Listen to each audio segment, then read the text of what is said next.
All right, ladies and gentlemen, this message is going out for all those entrepreneurs out there having a hard time getting employees.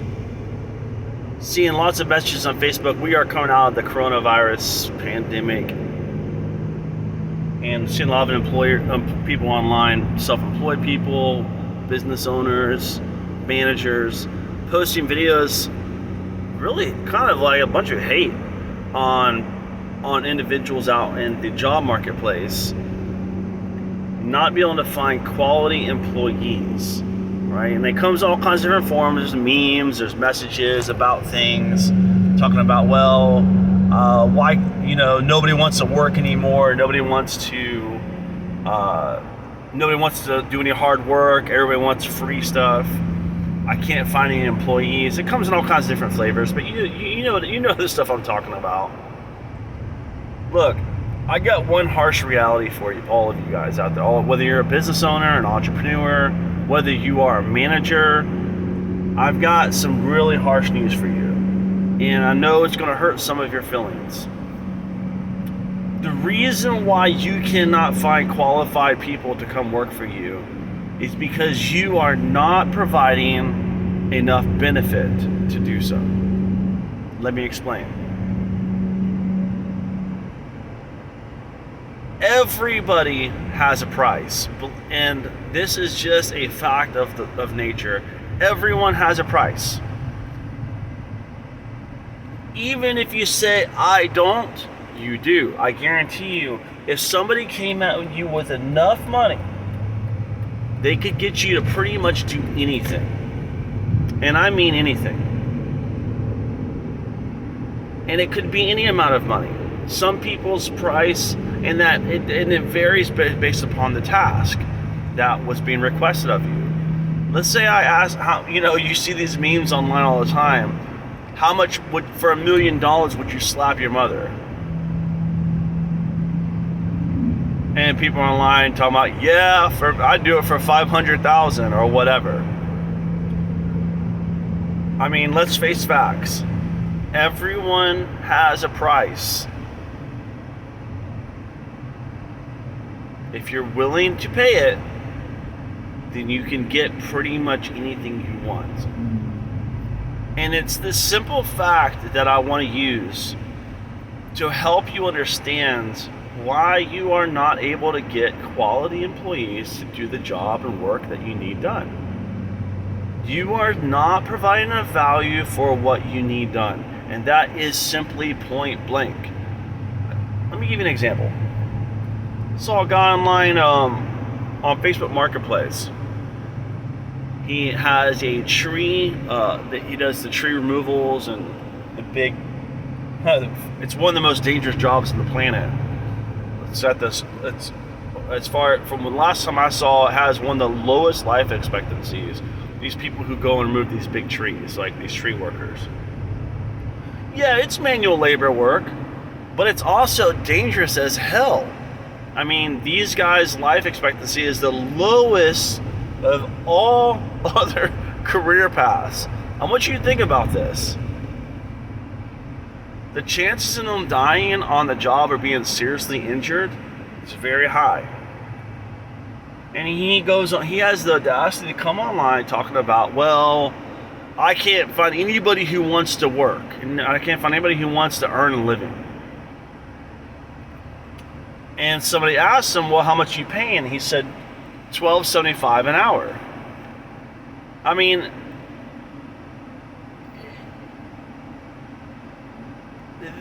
honestly, the level of stupidity behind this is absolutely insane.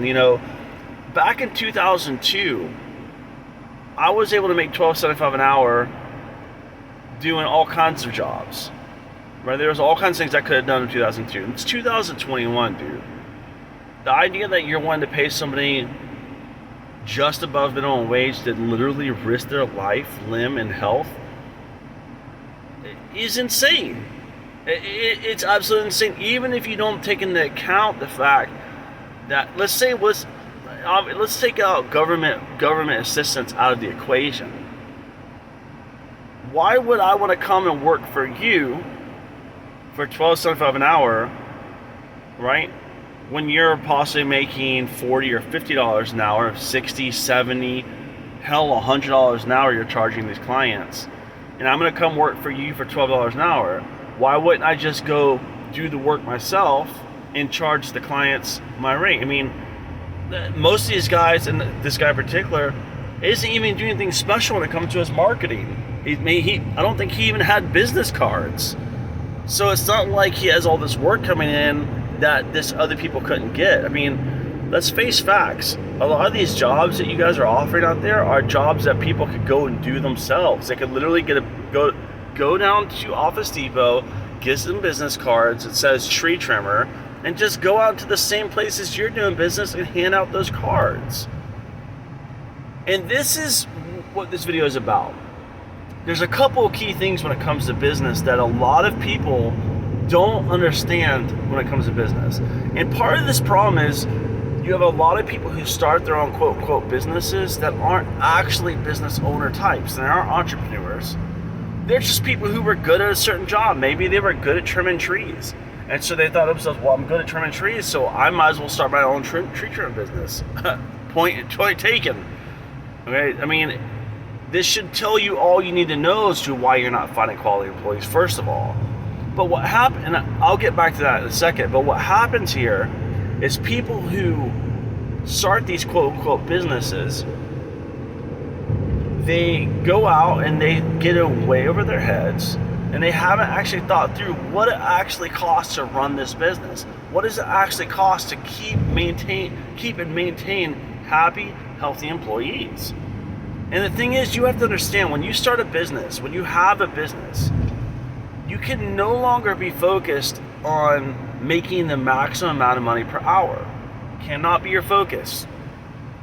You have to be focused on bringing the most value to your customers and providing the best place to work for your employees. And what that means is that you are going to have smaller margins of profit per sale or per hour or per whatever you charge.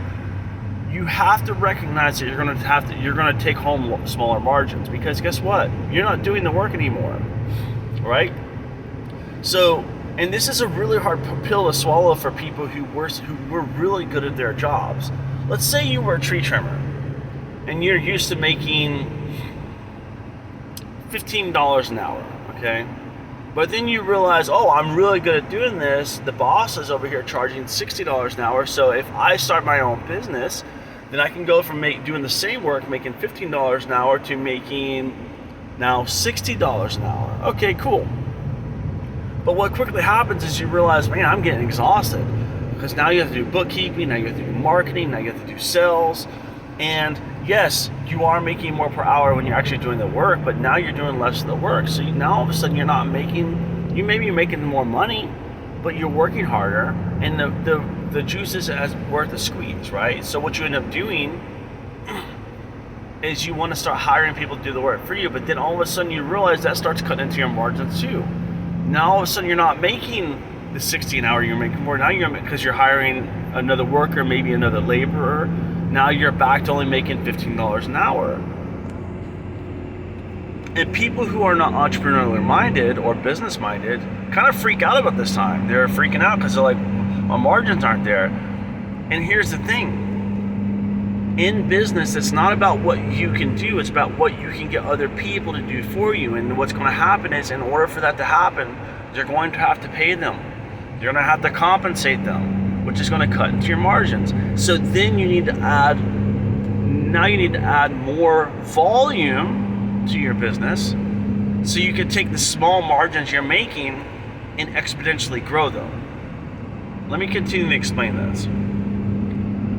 So now it might take you to have, instead of doing 1 tree per day, maybe you have to have 5 trees being cut per day for you to be bringing home the same amount per hour. But remember, you're not doing any of the work. Now you have other people doing the work for you. But here's where a lot of people get screwed, and this is where a lot of the frustration is coming from. People are struggling. They're saying, well, I can't find anybody who's willing to work. The problem is you're not bringing enough value. What does a person get when they work for you? and money, level of quality of life,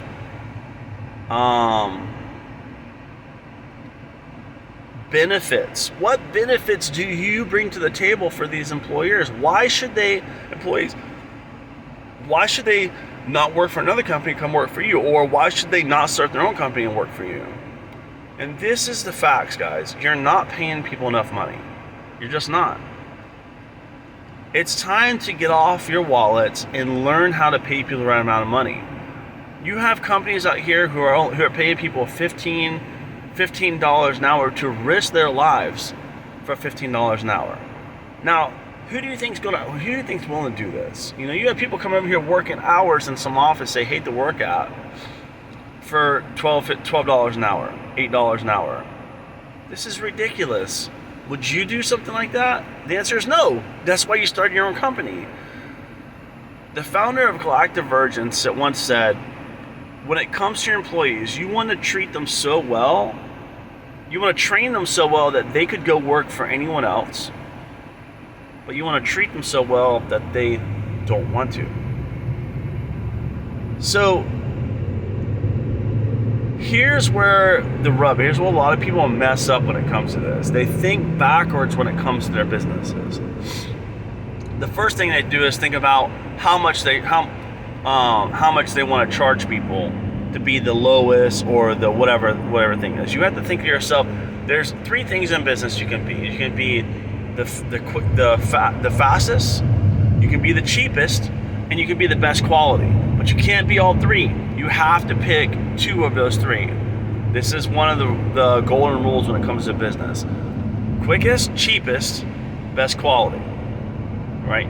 You cannot have all three of those options. So off the offset, you need to decide what kind of company you want to be. Do you want to be the quickest and the cheapest? That's fine. Or do you want to be the best quality or whatever? Any combination of those. And then what you have to do is you have to ask yourself, okay, if I were not physically working in this company at all, if all I was a financial investor in this company, how much would I have? What would that look like? What type of people would I need to work in the company? And how much will those people cost me to do the work that needs to be done? Now, when you're asking yourself about how much will those people cost you to do the work that needs to be done, you have to ask yourself, what do you mean by cost? Because remember, employees are humans, subcontractors are humans.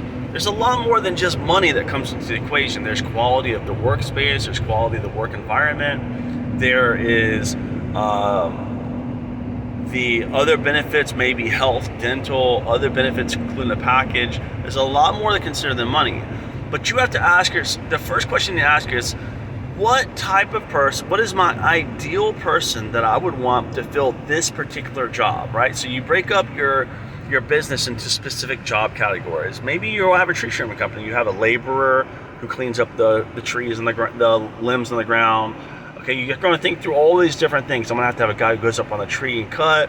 I have to have another guy who holds the ropes. I'm going to have another guy that runs the crane, okay?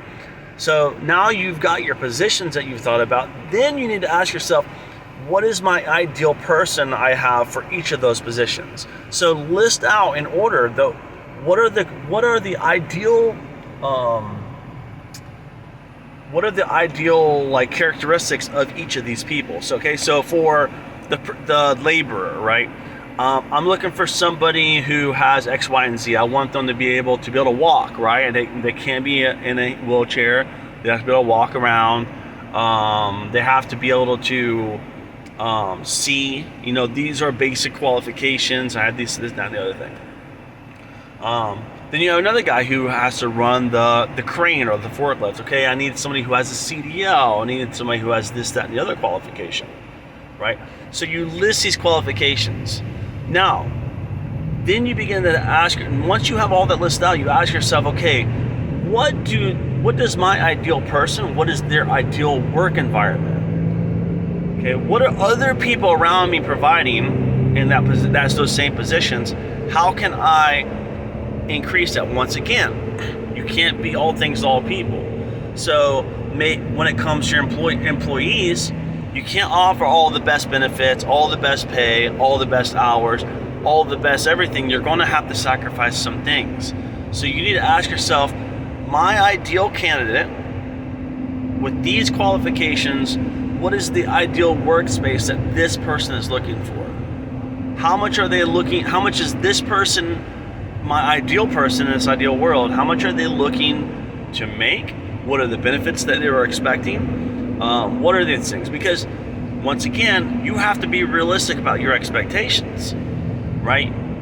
If you are hiring for, let's say you have a healthcare healthcare home service provider, one of their hardest things to do is find good help, right?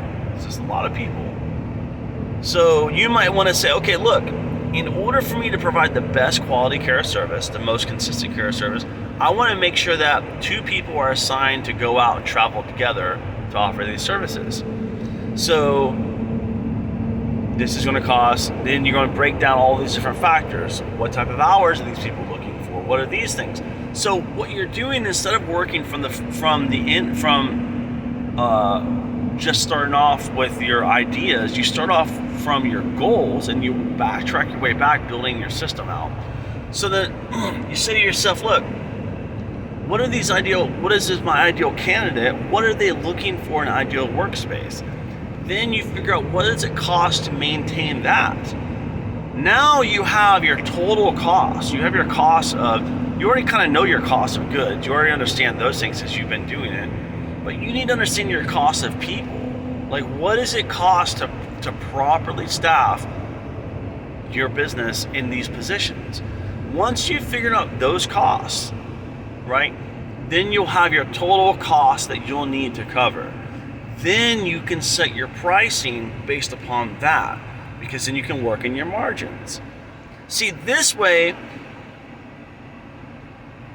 and before I go on that, one last thing on this topic.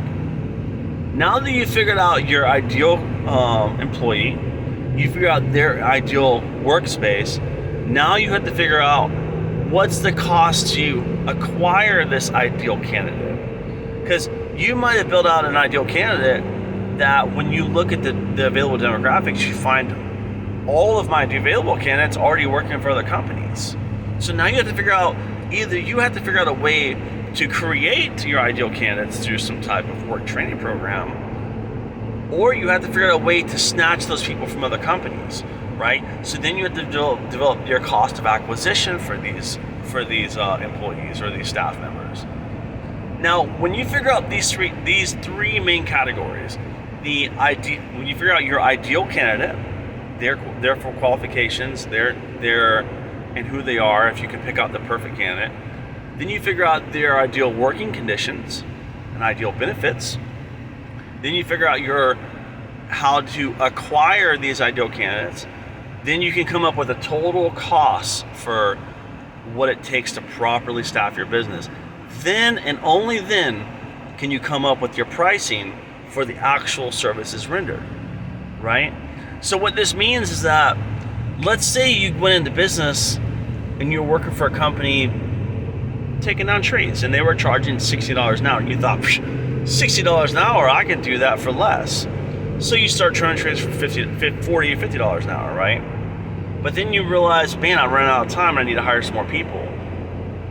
What ends up happening to a lot of people is they end up running out of money. They don't have enough. They realize that $60 an hour was not even enough to cover the actual cost of having people working in your company. So if you instead of going that approach, you flip it and you start with what it actually costs to properly staff your company, you won't have any problems hiring the right people, because guess what? You've already built out the infrastructure, right? You've already figured out how to get the right people. You've already figured out what they want, and you've already figured out a way to get that to them, right? Now, what this means is that you're going to have to charge more money for your services rendered, right? But you can't just expect to do that with just in a vacuum. Now, you have to figure out, okay, now I've determined I have to charge $90 to $100 an hour to cut trees. Now, this presents a whole new problem. Because remember, Your competition is only charging 60, right? So now you have to explain to your potential customers why I'm charging $100 an hour. And this is where your marketing comes into play. You have to develop a marketing strategy to inform potential customers as to why you have more value. What do you do different that your average customer should now pay more money for your services? And this is where a full comprehensive business plan comes in strategy. And sadly, a lot of people start businesses do not come into business with this in mind. They come into the idea of starting a business just with like, hey, how can I make some money for myself? And this is not the right way to go. You got to start from the bottom up approach, figure out your actual costs associated with hiring people, and keeping people. This applies for people who are having a problem with a revolving door. They cannot keep employees. Well, guess what? It's the same reasons. There should be no reason people should be going in and out of your door. Like when you make the decision to get an employee, they should be there for a while. I'm sorry. This whole thing of like people coming and going and that being acceptable, that's not acceptable. This is not good business. And this is going to hurt some of your feelings. This reveals a major flaw in your business operations. There's no reason that a person should come to you and make the decision to work for you, commit their time to you, and then leave a year, 2 years, 5 years down the road. No, this is ridiculous. You should provide a workspace, and you should provide for your employees in such a way that they could literally go work for someone else at any time, but they don't ever want to. They should be so happy, fulfilled working for you that they don't want to leave, right? But they can at the same time if they wanted to. This is how you know when you're being successful. But this whole revolving door, this whole thing of not being able to find employees, this is ridiculous. And this is just truly a lack of business preparation is what this is. And it's time to put an end to it.